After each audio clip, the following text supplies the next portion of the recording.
Hello, welcome back to the reading of the poem of the Man God, written by Maria Valtorta, Volume 2.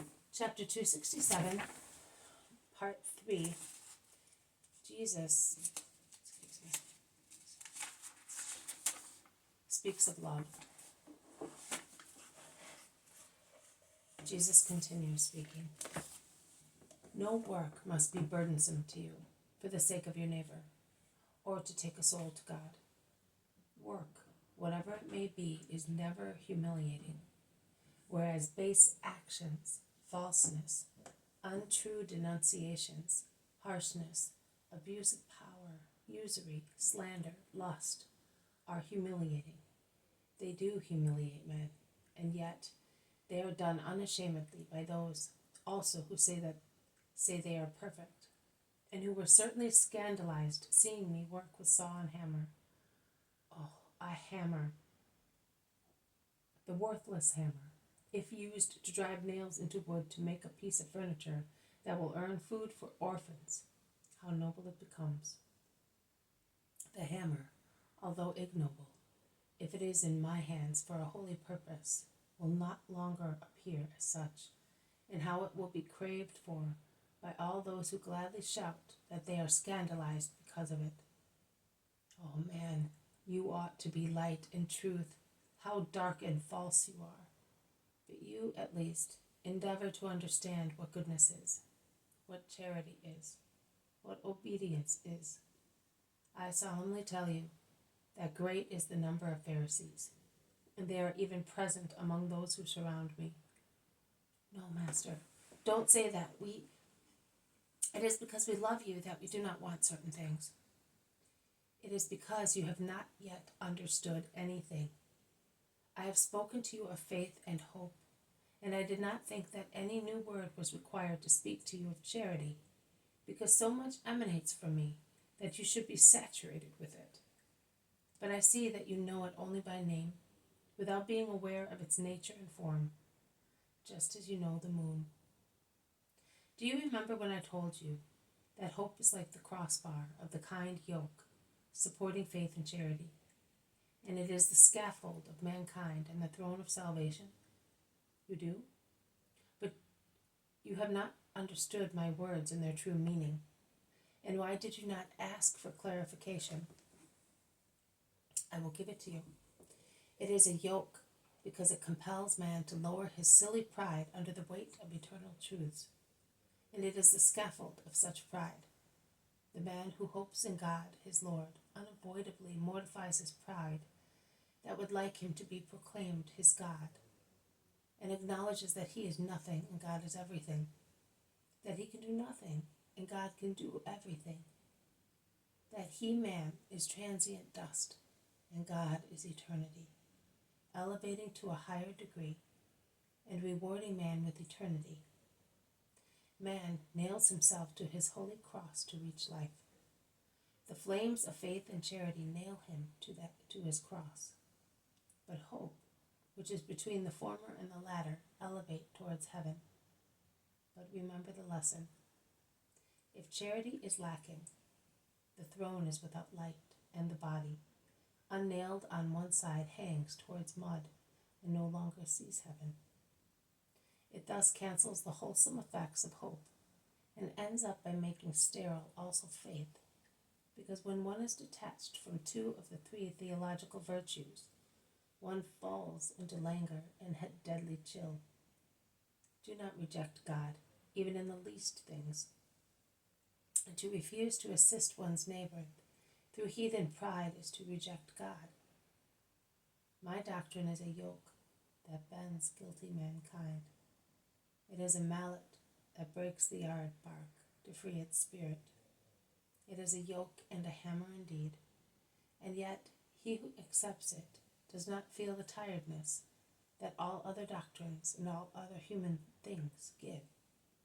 And he who allows himself to be struck by it does not feel the pain of being crushed in his human ego, but feels a sensation of liberation. Why do you endeavor to get rid of it, to replace it with what is not, replace it with what is lead and pain? You You all have your sorrows and your difficulties. All mankind has sorrows and difficulties, which at times are beyond human strength. From children like this one, who is already carrying on his little shoulders a heavy weight, which bends him and prevents his lips from smiling childishly, and removes all thoughtlessness from his mind, which, from a human point of view, has never been childish, to the old man who is declining towards his sepulchre with all the disappointments, troubles, burdens, and wounds of his long life. But in my doctrine and in my doctrine and in my faith, there is the relief from all such overwhelming burdens. That is why it is called the gospel, and he who accepts it and obeys will be blessed on the earth also, because he will have God to comfort him, and virtues to make his way easy and bright, as if they were good sisters who, holding him by the hand with lit lamps, illuminate his way and his life, and sing the eternal promises of God to him, until yielding in peace his tired body to the earth, he awakes in paradise. Why, men, do you wish to be fatigued, desolate, tired, disgusted, desperate, when you can be relieved and consoled? Why do you wish too, my apostles, to feel the fatigue, the difficulty, the severity of your mission, whereas with the reliance of a child you could have cheerful zeal, bright aptitude to accomplish it, and realize and perceive that it is severe only for the unrepentant who do not know God, whilst for its believers it is like a mother who supports her child on his way, pointing out to his uncertain steps stones and thorns, nests of snakes and ditches, that he may identify them and thus avoid danger? You are now desolate. Your desolation had a really miserable beginning. You are desolate, first of all, because of my humility, as if it were a crime against myself. And you are now distressed, because you have understood that you have grieved me, and that you are still so far from perfection.